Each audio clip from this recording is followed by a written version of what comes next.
What's up guys, and welcome back to my YouTube channel.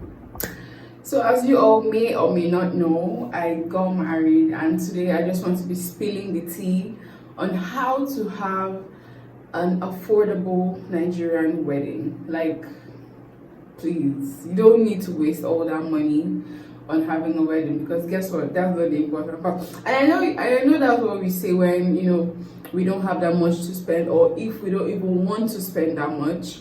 But honestly, there's no need, and I promise you, when you go through the experience of like having a wedding and having it, you just realize that there's no need. And I know I'm saying it because I've done it already, and you probably want to find out for your own self.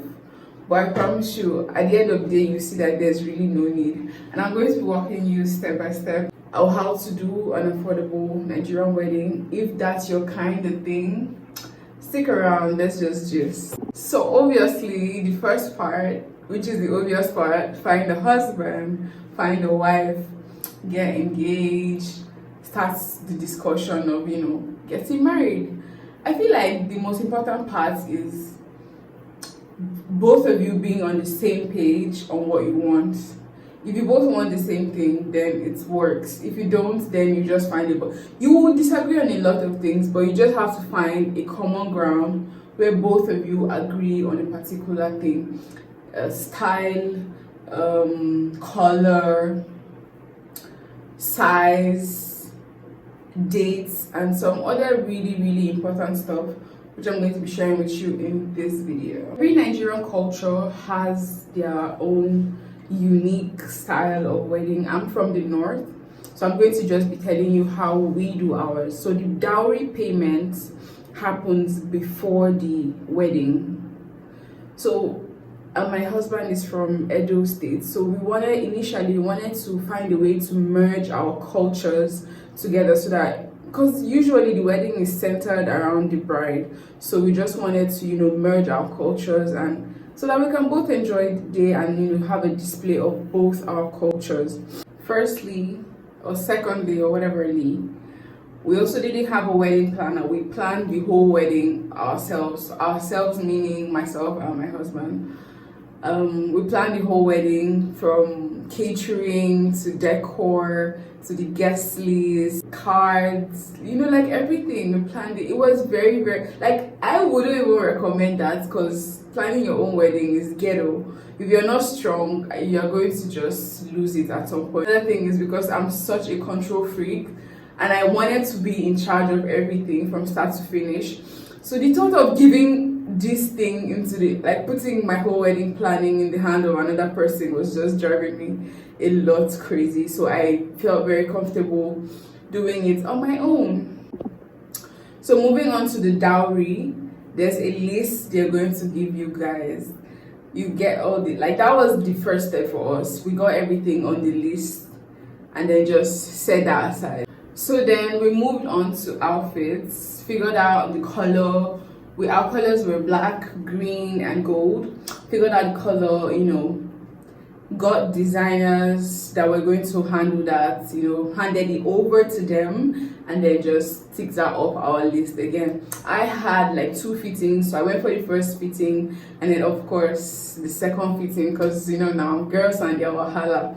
So I did that. I was very happy with my dress. It was very stunning. My man also had his outfits done, so then we checked that off our list. One thing I really did that was very hilarious to me was I kept having to-do lists. I had a general to-do list, but then every week I had a new to-do list. I had like mini to-do list, and then every time, so I like checking things off my to-do list. So every time I come back and I check something off, and then I create a new to-do list. The list was endless. Next thing was invites. We found a designer, designed the invites. We paid. First of all, we decided the number of guests we wanted to have, which was 100. But because we know how Nigeria is and how friends of friends of friends always do, we planned for like 150 on like catering and refreshments and seats and all those things. Now, refreshments, I swear this was hands down the most expensive aspect of the whole wedding: food, drinks. Oh wow, that you need to actually, tie your belt very well on this part. Every other part will not stress you, but you see this refreshment part. First of all, we didn't want people to come and say, oh, I did not get food, or I did not get drink. So that was big on our head. Secondly, the wedding was being hosted in like a place where I grew up, so we knew a lot of people were going to come, invited or not. So we also put that into consideration, and so we had a very big, but not big, but we had a good budget for food. I would say just have a good budget for food. We did jollof rice, coconut rice, moi moi, masa, because I'm from the north again, and egusi, and like 2 swallows, like semo, and I don't know, poundo or something. Then we also did kunu zaki, we did zobo, we had like soda, which is like Coke, Fanta, and all those. We also had malt, we also had like juice, like I think it was Chi Exotic or something like that. Those were our options for this. Okay, we also had cocktail. So those were our refreshment options for the day. For protein, we had chicken, we had beef, we had fish, yeah, and those also beef, chicken, and fish. That was what we had for protein, and it was very nice. So back on that refreshment part, again, to cut costs, I did not employ a catering service. I'm a chef. First of all, I went to the market basically almost myself. I did it in batches. I did the non-perishable items weeks before the D-Day. Then, or like 2 days or 3 days before, we went and bought like the perishable items, the meat, so that we have them marinated. We're grilling some fish, so we did that. Me and my sister, shout out to my lovely sister, she was working hand in hand with me to achieve this, and it was such a good thing to have her helping me. If not, I couldn't have done it alone. So on the D-Day, on the night before, we had meal prepped, we had everything prepped, done to the last thing. We didn't sleep early. We slept like past midnight, somewhere around 1. And then we're supposed to get up at 3. This is the amazing thing that we did the most. We moved heaven and earth just to make sure I had a very lovely wedding. So we woke up, me, my sister, and like 3 other people, my friend. I was in charge of the cooking because I was just directing them. I made 1 pot of jollof rice at that 3 a.m. But about like 5, I had, checked out because my makeup artist was supposed to be there and then to start on my face and all that. So after doing the pot of jollof rice, I also wanted to coordinate the coconut rice because it was my recipe that we're following. So all I did was I was just giving them the recipe, they were following it. Next on our list is entertainment, which is basically the MC and the DJ. You see those 2 categories of people, they will not know peace. That's not fair, but I mean, so I was getting a DJ and they were calling some ridiculous prices. I'm like, just come and play. Like, this event is literally happening in front of my father's house. Oh, another thing I skipped is venue. We did not rent a hall or whatever. We did it in front of my father's house, which was quite spacious. So we just worked with the decorating team, gave them like our vision and whatnot, and they did their thing. So when I was looking for MC, I was seeing some ridiculous prices. I'm like, Up until like a week or like 3 days before, I hadn't gotten MC. I was just, and then I finally found one. This guy, we've gone way back with him. We kind of went to teens church together. I know his brother, is what he does. So he gave me like a massive discount. I paid him like half the price. It was so nice. then I found a DJ, and I couldn't compromise on DJ because I wanted the music to be good. And I still ended up paying for rubbish. Income for the meeting, like you're supposed to meet. We met with the MC before, gave him the program, told him how we wanted to told him our vision, and he got it right. The MC delivered. The DJ did not come for the meeting before the wedding, so he had no, like, oh my god. So he didn't even have our first dance song. He was just I was pained. The DJ really pained my heart, but it's fine. Next, decor. So for decor, I was finding some really expensive decoration brands online that were charging me like ₦1,000,000, like 500k. I'm like, what? Me? Give you my 500k to do decoration for me? You must be joking. I still rented chairs and I rented canopy. Though I also got those ones discounted because of, like I said, I grew up in the place where the wedding was happening. So my mom's friend does rent also. She gave us like massive discount. So happy for that. So yeah, then the decor happened, and that was all for decoration. Honestly, they didn't really stress me a lot. They did a pretty decent job. I was not so angry about that one. Next up, souvenirs. I think the souvenir part was like the easiest thing I did, hands down. I knew I was buying souvenirs for 150 people. My sister said she was doing half of that, so I should only do half, which I still ended up doing about 100, just in case, because I don't want to hear, oh, I did not get. So we still ended up doing like 100. I went to the market. I found these nice pieces of, plates and just a few like cute stuff, and I found the ones that match our aesthetic, our colors.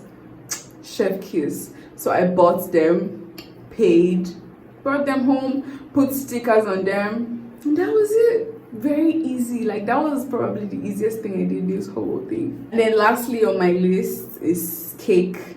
Cake too was not too hard, though I was finding some really expensive ones online.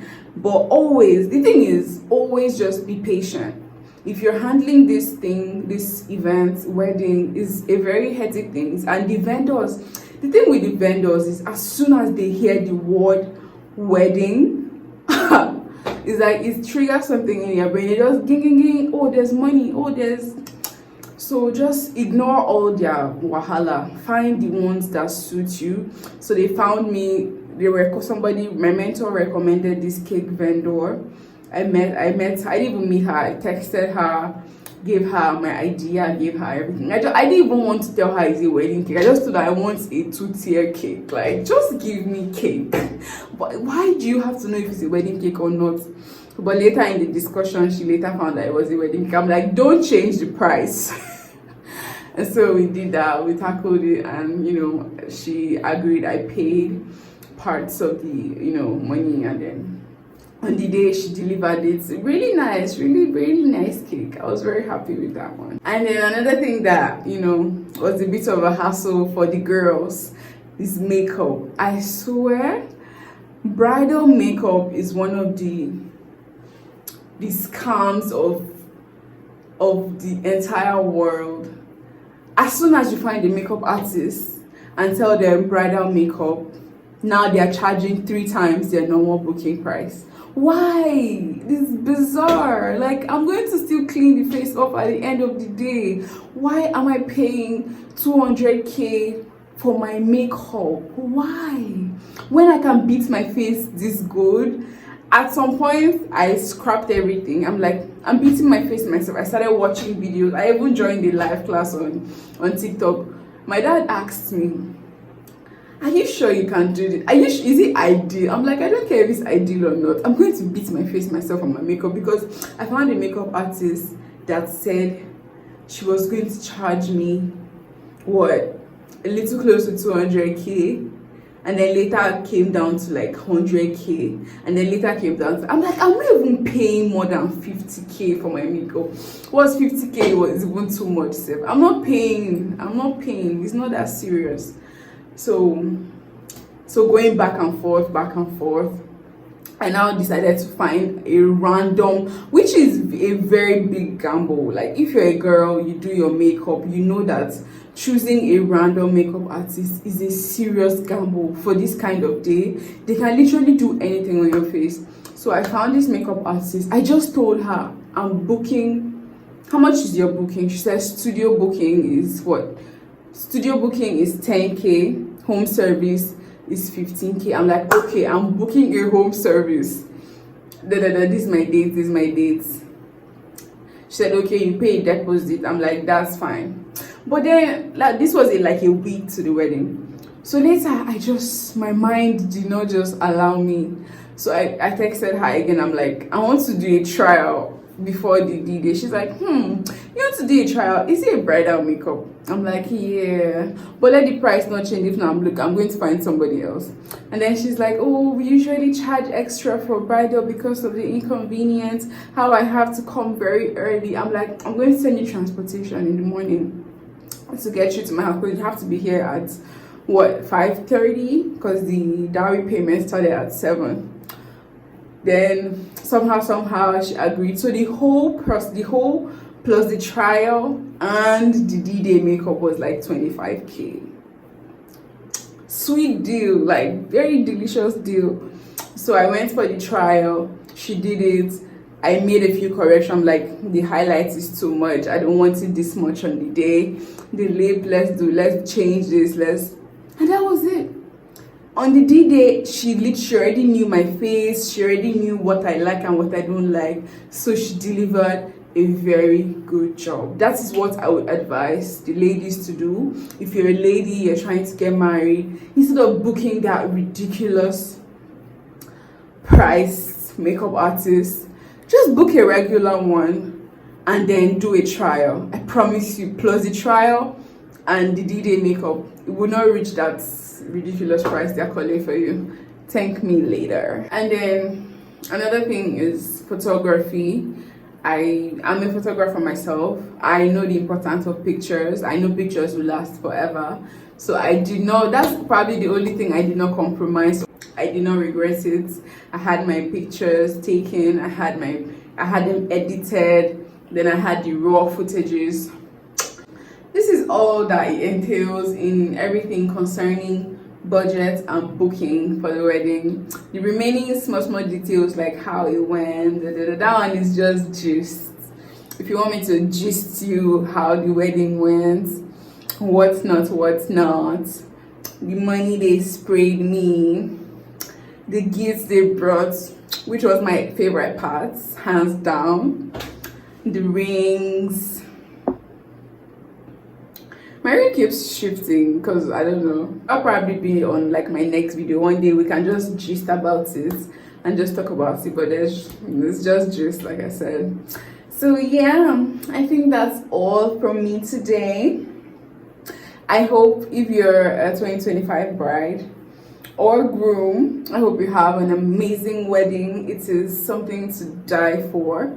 The stress might kill you, but if you make it in your sanity and you're alive on that day and it happens, I promise you, it's beautiful. It's going to be a beautiful event. As soon as the event starts, all the stress just goes away.